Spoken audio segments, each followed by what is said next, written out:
a la microbiota intestinal, ¿no? La microbiota intestinal es un tema que seguramente muchos de ustedes, cuando escuchan congresos nacionales o internacionales, está dentro de ello. ¿Por qué? Porque quizás posiblemente, nos lo va a decir el doctor Walter Maceda, pueda ser una de las dianas terapéuticas futuras para el manejo tanto de la diabetes mellitus como de la obesidad. Vamos a presentar al expositor una pequeña currícula. El doctor Walter Maceda Núñez es médico endocrinólogo, estudió en la Universidad Nacional Mayor de San Marcos, es densitometrista clínico certificado y trabaja en Impares, es docente de la Universidad Nacional Mayor de San Marcos, miembro titular de la Sociedad Peruana de Endocrinología, también de ADIPER y de la Asociación Peruana para el Estudio de la Obesidad y Aterosclerosis. Bueno, acá se ha obviado algo. El doctor Walter Maceda también ha sido past presidente de la Asociación Peruana de Obesidad y Aterosclerosis y también internacionalmente es miembro de la Sociedad Latinoamericana de Aterosclerosis y de la FLAS. Sin más preámbulo, vamos a dar inicio al doctor Walter Maceda con su exposición, ¿no? Actualización en la microbiota intestinal en relación a lo que es la diabetes mellitus e inflamación. 45 minutos, doctor Walter. Perfecto, gracias. Ante todo, muy buenos días a todos los presentes y agradezco al comité organizador por haberme brindado la oportunidad de estar frente a ustedes. Antes de empezar con este tema, como dice el doctor Godoy, interesante, nuevo, apasionante, voy a permitirme hacer recuerdo de ciertos conceptos básicos, ciertos conceptos elementales, para poder entender y comprender qué es lo que está pasando. En esta diapositiva podemos ver nosotros que en nuestro organismo vamos a tener nosotros estados basales en el cual nuestro tejido y nuestro tejido inmune están, digamos, en una homeostasis. Cuando nuestro tejido es dañado o infectado, vamos a tener nosotros una respuesta típica inflamatoria, la cual va a sobrellevar cambios bioquímicos, cambios moleculares. Es la forma como el organismo en algún momento se va a defender ante un daño o ante una infección, ante una noxa. Pero hay un estado en el cual no es el basal, ni tampoco es el dañado o infectado, sino es un estado en el cual hay una pequeña inflamación, o como denominan acá, una parainflamación. Y fundamentalmente cuando hablamos de una pequeña inflamación o parainflamación, a pesar de que bioquímicamente se puede encontrar sustancias que me indican que realmente hay un pequeño grado de inflamación, vamos a tener fundamentalmente las células estresadas o mal funcionamiento de ellas. Y cuando hablamos nosotros de células estresadas o mal funcionamiento, hoy en día, por ejemplo, se tiene el concepto de que la inactividad y la obesidad van a llevar a la inflamación crónica sistémica. Es decir, la obesidad es un estado inflamatorio sistémico, pero de muy baja intensidad. Sería un estado de parainflamación. Y hoy en día también ya se tiene el conocimiento y la evidencia que esta inflamación crónica va a estar relacionada a diversos tipos de enfermedades crónicas, tal cual como se menciona acá la diabetes mellitus, en el cual previamente ha habido insulinoresistencia.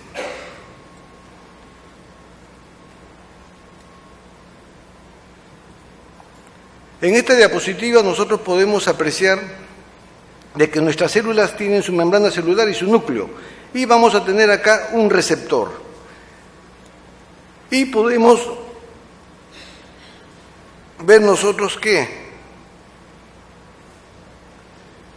cuando hay ciertos estímulos sobre el receptor, cuando hay ciertos estímulos sobre este receptor, va a desencadenar la presencia de ciertas proteínas que van a incidir sobre este factor nuclear kappa beta. Este factor nuclear kappa beta es un sistema de defensa que tenemos nosotros. Este factor nuclear kappa beta lo tenemos en el citosol de muchas de nuestras células, pero está en forma inactiva. Cuando existe la señal, que puede ser un lipopolisacárido, puede ser un flagelo, puede ser una sustancia X, el cual el organismo la desconoce, se activa esta señal y prácticamente se va a juntar con esta partícula ploma, de modo tal que empieza la fosforilización y se separa. Y sustancia, factor nuclear kappa beta, prácticamente queda libre en el citosol. Al quedar libre en el citosol, va a ingresar al núcleo y en el núcleo va a permitir la formación actuando sobre ciertos genes, empezando ciertas cascadas para la proliferación de células de supervivencia, células de adhesión y fundamentalmente células de tipo inflamatorio. Es decir, tenemos un receptor en nuestra membrana celular, van a haber estímulos que van a hacer que se formen estas SICA, las cuales van a permitir la degradación y la activación de este factor nuclear kappa beta. Y este factor nuclear kappa beta que está en el citosol va a penetrar al núcleo y va a permitir la formación fundamentalmente de genes que van a permitir células de tipo o sustancias de tipo inflamatorio. Acá tenemos un esquema en el cual vemos, por ejemplo, un ácido graso saturado y un lipopolisacárico puede actuar sobre este receptor, que ahora sí le ponemos nombres, que es un TLR4. Actúa sobre este TLR4 y prácticamente vamos a tener nosotros el factor nuclear kappa beta que va a incidir sobre sustancias inflamatorias, pero indirectamente también va a permitir que la ceramida persista en el citosol. Y al permanecer la ceramida en el citosol, prácticamente va a perturbar la acción de la insulina y vamos a tener nosotros resistencia a la insulina. Acá hay una superposición de dos células, hipotéticamente. Podemos tener acá un macrófago o podemos tener acá un adipocito. El macrófago y el adipocito van a representar acá lo que va a suceder en forma muy similar. Acá tenemos que el sistema retículo endotelial y las mitocondrias van a alterarse. Va a haber estrés del sistema retículo y van a haber mayores sustancias reactivas, los cuales van a incidir, van a estimular el sistema Janus quinasa y el sistema IK quinasa. Y al final esto va a permitir que se formen a nivel del núcleo genes inflamatorios. Estimula estos genes inflamatorios que van a permitir un estado inflamatorio. Si bien es cierto que le puse ejemplo antes de un adipocito y un macrófago, una célula beta y un macrófago también pueden ser comparados, porque ambos tienen también TLR4. Y estos TLR4, obviamente, cuando son estimulados, van a permitir el mal funcionamiento tanto del macrófago como de la célula beta. Y al final de cuentas, cuando hablamos nosotros de inflamación crónica de baja intensidad, prácticamente nos estamos refiriendo al mal funcionamiento de dos organelas fundamentales, cuál es el sistema retículo endotelial y estamos hablando de las mitocondrias. Estos pequeños ratoncitos realmente probablemente nos traigan gratos recuerdos, pero estos pequeños ratoncitos han servido para poder nosotros incrementar nuestros conocimientos. Por ejemplo, los ratones que no tienen microflora intestinal, los ratones que no tienen bacterias dentro de su intestino van a tener alteración de la absorción de nutrientes, atrofia de la mucosa intestinal, menor desarrollo de tejido linfoide, producción disminuida de anticuerpos, menor desarrollo del sistema inmune y en mamíferos vamos a tener, cuando hay carencia de la microflora intestinal, deficiencia de vitamina K y de vitamina D. En resumen, las funciones de la flora intestinal pueden ser protectoras, estructurales y metabólicas. Y si resumimos todo esto, podemos decir que la microbiota intestinal cumple funciones de fermentación de polisacáridos complejos, síntesis de vitaminas, efecto trófico sobre enterocitos, síntesis de anticuerpos, degradación de toxinas y carcinógenos, absorción de electrolitos y minerales, prevención en colonización de patógenos, regulación entero-hormonal y la regulación del metabolismo de ácidos biliares. Los ratoncitos también hubo unos trabajos que realizó en el año 2005 Ley y colaboradores, en el cual Ley y colaboradores demuestran que los ratones delgados tienen mayor cantidad de bacteroidetes que firmicutes y el ratón obeso tiene más cantidad de firmicutes que bacteroidetes.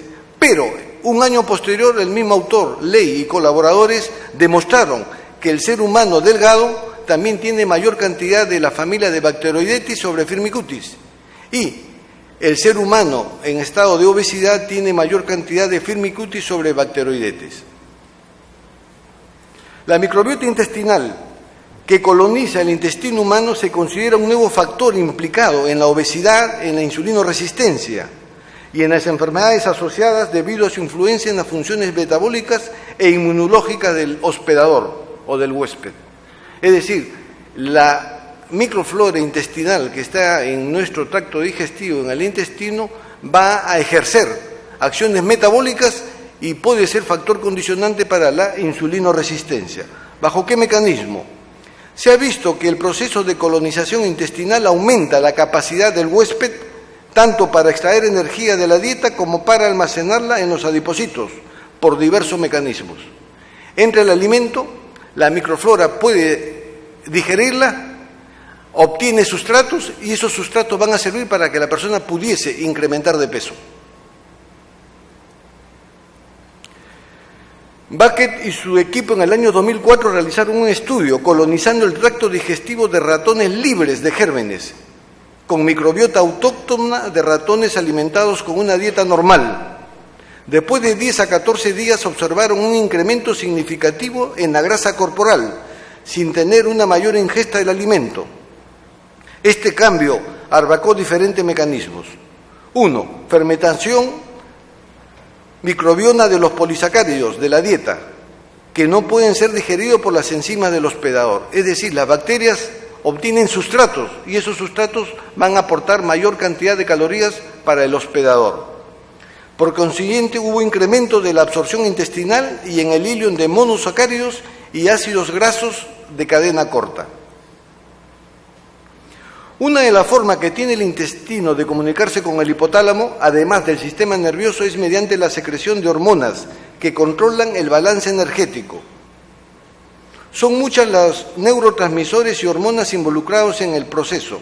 Existe un grupo especial llamado incretinas, que son producidas por células enteroendocrinas distribuidas a lo largo del tubo digestivo, desde el estómago hasta el colon distal, aún cuando solo constituyen el 1% de las células intestinales. El intestino es considerado como un órgano endocrino mayor. Se sabe que los productos de fermentación producidos por prebióticos estimulan la diferenciación de las células enteroendocrinas en el epitelio a nivel colónico y la liberación de hormonas digestivas del tipo incretina, las cuales ayudan a regular los niveles de glicemia. Las incretinas potencian la secreción de insulina en respuesta a la glicemia y son responsables de alrededor del 70% del nivel de insulina postprandial. Las dos importantes son el péptido inhibitorio gástrico y el péptido similar al glucagón tipo 1. Y acá tenemos, por ejemplo, el GLP-1 producidos por la célula L a nivel del ilion y del colon y el GIP producido por las células K a nivel del yeyuno.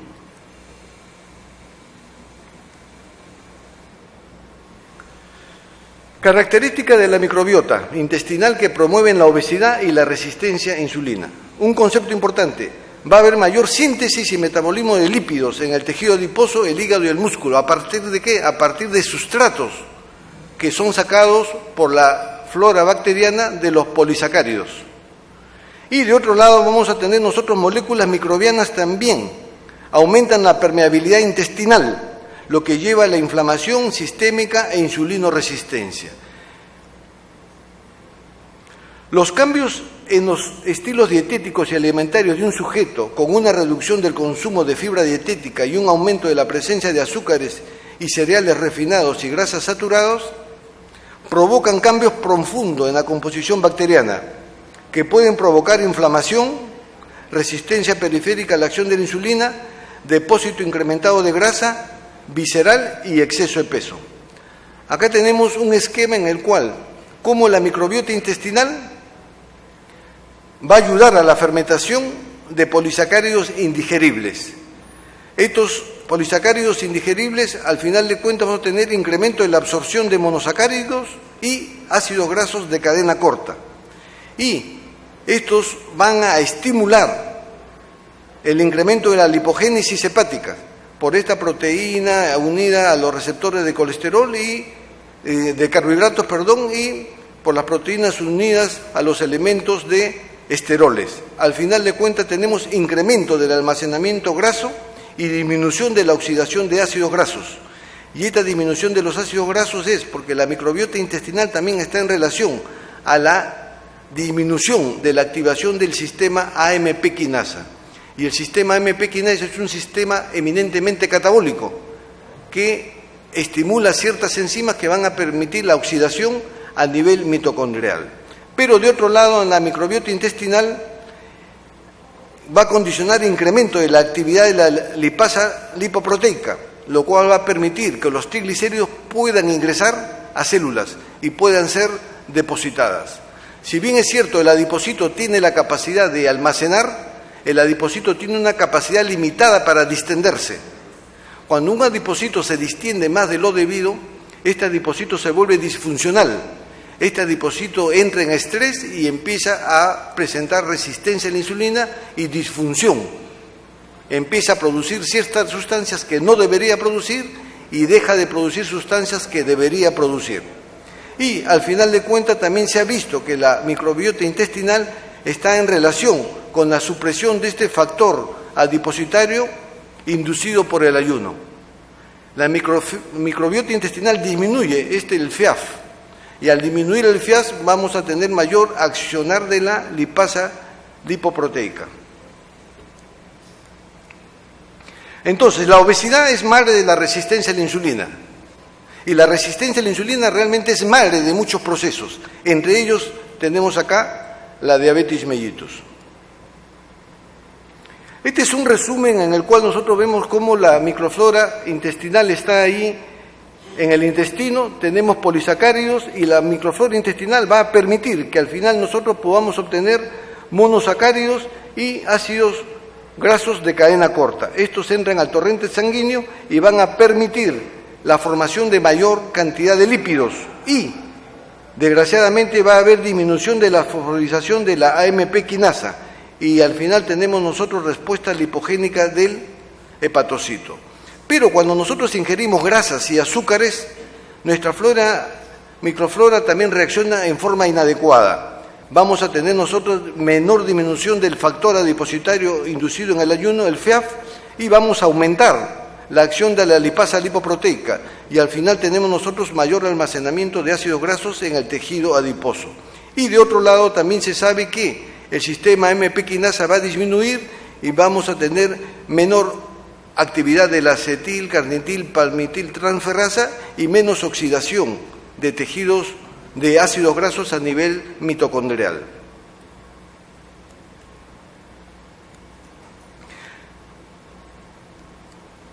Acá tenemos 49 sujetos obesos y con sobrepeso, los cuales fueron sometidos a dieta. Y después de 12 semanas, ¿qué observamos? Observamos que la flora intestinal se modifica completamente.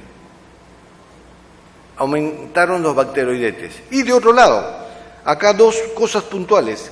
Después de las 12 semanas la insulinoresistencia disminuye y después de 12 semanas menor inflamación sistémica. La proteína C reactiva también disminuye. Hay evidencia de que una dieta alta en grasa puede inducir cambios en la microbiota intestinal.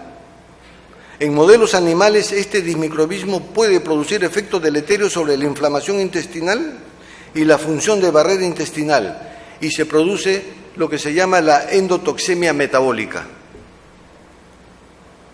La administración de una dieta alta en grasas por 4 semanas a ratones, que permitió aumento de bacterias gram negativas y alteración de la barrera intestinal con incremento de concentraciones plasmáticas de lipopolisacáridos, que genera una endotoxinemia metabólica. Es decir, las bacterias que están ahí tienen obviamente partículas. Esas partículas que pueden ser lipopolisacáridos penetran al torrente sanguíneo y penetrando al torrente sanguíneo se van a los TLR4 o al TLR2 o al TLR5 y empieza la cascada inflamatoria de la cual les conversé en las primeras diapositivas. Entonces, la microbiota intestinal produce moléculas proinflamatorias, tales como lipopolisacáridos y péptidoglicanos, que pueden afectar el metabolismo del huésped a través de proteínas producidas por el huésped para mediar en la respuesta de tipo inmune. Acá tenemos un esquema el cual explica lo que he mencionado. Una dieta hipergrasa va a condicionar cambios en la microbiota intestinal. Una dieta hipergrasa aumenta la permeabilidad intestinal, va a disminuir ciertas proteínas que están entre célula y célula. Se vuelve más permeable y se empiezan a absorber estos lipopolisacáridos. Estos lipopolisacáridos producen una endotoxemia. Esa endotoxemia va a activar los TLR4 y los TLR4 van a producir un problema inflamatorio a nivel sistémico. Y al final tenemos nosotros enfermedades metabólicas entre las cuales va a estar obviamente la diabetes mellitus.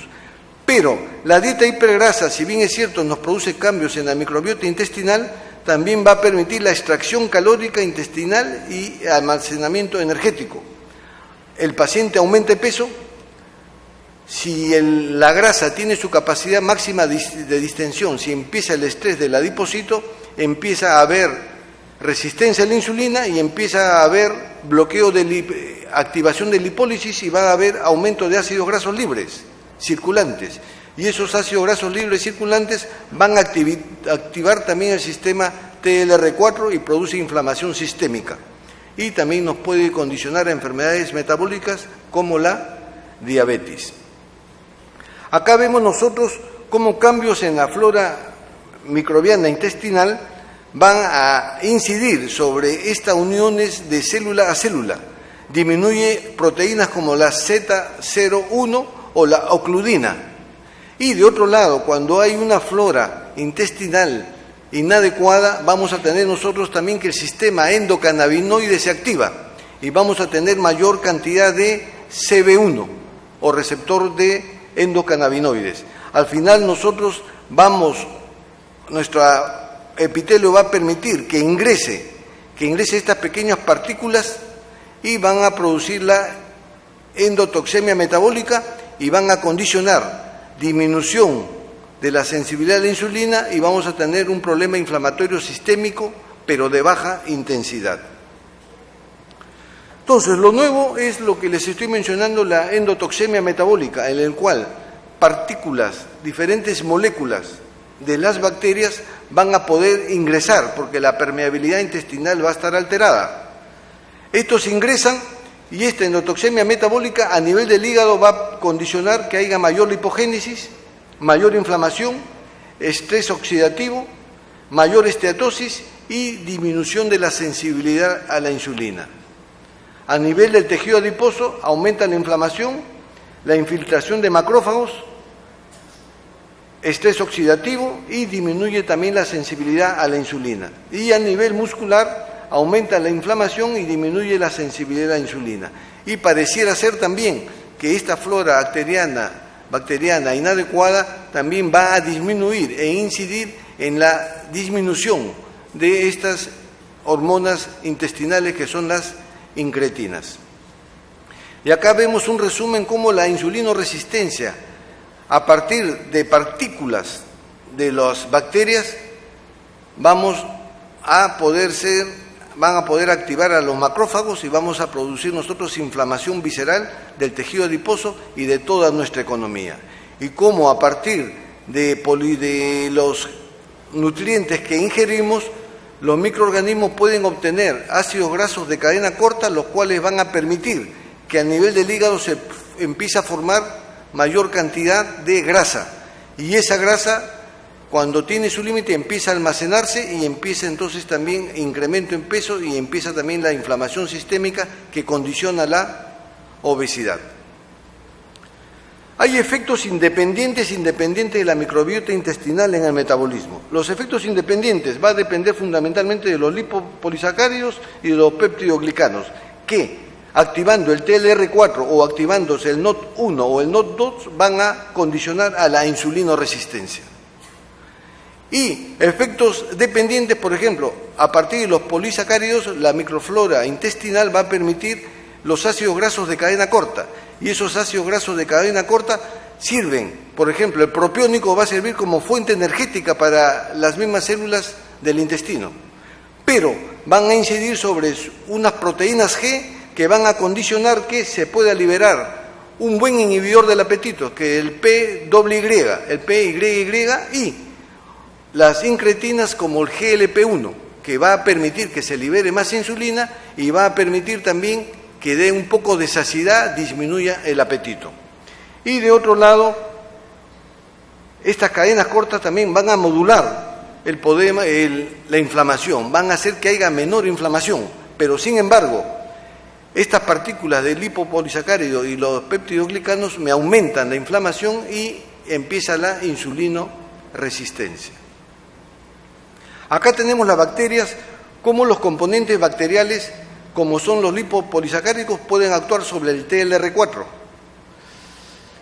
el flagelo sobre el TLR5 y estructuras lipídicas sobre el TR2 y los péptidoglicanos sobre el NOT2. Y al final de cuentas todo esto va a condicionar una respuesta inflamatoria, una insulinoresistencia y al final podemos tener el paciente condicionado para que desarrolle un cuadro de diabetes mellitus. El paciente delgado y obeso, desde el punto de vista intestinal, van a haber muchas variantes.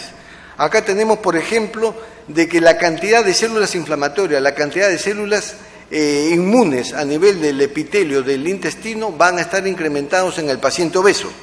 Y nosotros podemos ver que el paciente obeso incrementa la superficie de la mucosa intestinal, yeyunal en este caso, y que tanto las células inmunes de la adaptativa y de la innata van a estar incrementadas en el intestino del obeso. Y hay un incremento de la población de CD8 en el yeyuno del paciente obeso. Y las células T del paciente obeso, las células T en el sujeto del paciente obeso van a presentar deterioro de la sensibilidad de insulina a nivel del enterocito. Doctor, tenemos 5 minutos. Muy bien.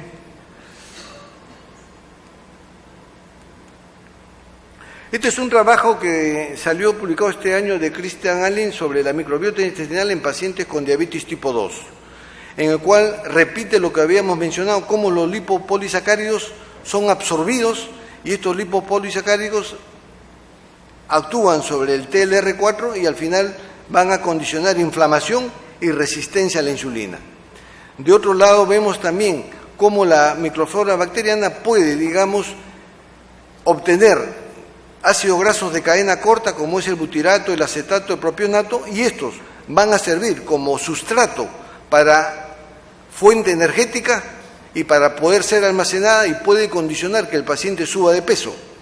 Pero también estos ácidos grasos de cadena corta van a estimular estos receptores G que van a modular la inflamación, disminuyen la inflamación, como habíamos visto en la diapositiva anterior, pero también van a tener acción para estimular la secreción de GLP-1 y esta sustancia PYY, la cual va a disminuir el apetito. Pero de otro lado, el propionato sobre todo va a servir como fuente energética para las propias células intestinales. Y la flora bacteriana en el paciente diabético también va a permitir que los ácidos biliares primarios pasen por acción de la microbiota a secundarios y van a estimular estos receptores TGR5 que van a permitir que el sistema AMP quinasa pueda activarse y aumenta la función mitocondrial. Y de otro lado también va a tener acción sobre la liberación del GLP-1. Para que una persona desarrolle diabetes realmente van a haber todo un magma de posibilidades o de factores. Tenemos la dieta inadecuada, la inactividad física, el cigarro, el consumo de alcohol. Conforme avanza la edad disminuye la función mitocondrial y condiciona también de que el paciente adulto pueda desarrollar diabetes. Vamos a tener la carga genética que uno pueda tener, cierta medicación y hasta el modo de nacimiento. No es lo mismo que un paciente, que un niño nazca por cesárea o nazca, digamos, parto normal. La flora bacteriana desde ahí ya se está alterando. Al final tenemos un paciente con diabetes, pero van a haber factores también internos que van a interferir con el desarrollo de la diabetes, como es la flora microbiana, que va a mediar el metabolismo sobre la inmunidad, y la flora bacteriana también sobre la inmunidad. Es decir, es una circunstancia de muchos factores que van a incidir para que un paciente, al final de cuentas, desarrolle un cuadro de diabetes mellitus. Entonces, si uno ingiere demasiado alimento, aumenta el peso corporal. Si aumenta el peso corporal, el adipocito se vuelve disfuncional y al final nosotros tenemos adipoquinas que disminuyen, como es la pelina, tenemos la adiponectina, la aumentina disminuye y otras sustancias suben, como el factor de necrosis tumoral, o empieza a haber resistencia a la leptina, y al final de cuentas esto nos lleva a una inflamación. Esa inflamación nos lleva a la obesidad y esta obesidad nos puede llevar a un cuadro de diabetes mellitus. Pero la dieta en sí llega a la flora microbiota intestinal, van a haber partículas, lo que algunos autores llaman los PAMs, partículas moleculares de acción de patógenos, los cuales ingresan al torrente sanguíneo, estimulan el sistema TLR, y el sistema TLR se produce una inflamación sistémica de bajo grado y al final tenemos nosotros obesidad y podemos también tener un cuadro de diabetes mellitus por la presencia de esta endotoxemia bacteriana. Entonces, lo fundamental es tratar de comer sano y mantener un peso adecuado. Si uno come sanamente, va a evitar, cambiar la flora bacteriana. Si uno come sano, va a evitar incrementar de peso y evitar de que nuestros adipocitos se vuelvan disfuncionales. Y los adipocitos están capacitados para recibir, y almacenar energía, almacenar grasa. Nuestro hígado no está capacitado para eso, y mucho menos nuestro músculo. De tal suerte que si incrementamos de peso, la grasa se va a ir a tejidos donde los tejidos no están preparados para almacenarla y empieza la disfunción sistémica y la inflamación. Muchas gracias.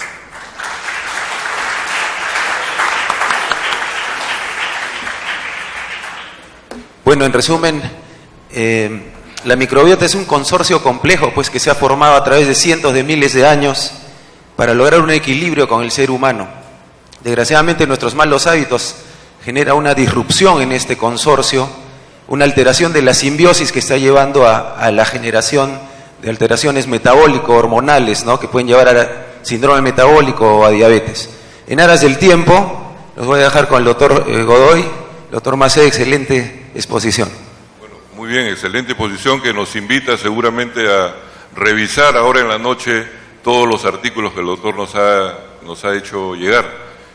Vamos, por razones de tiempo, vamos a hacer un poquito tirarnos con el tiempo, vamos a hacer solamente 2 preguntas para luego pasar a un receso que se va a acordar que va a ser solamente de 8 o 10 minutos aproximadamente. ¿Alguna pregunta, por favor? A ver, doctor. Tenemos las 2 preguntas, suficiente. Ayúdeme, por favor.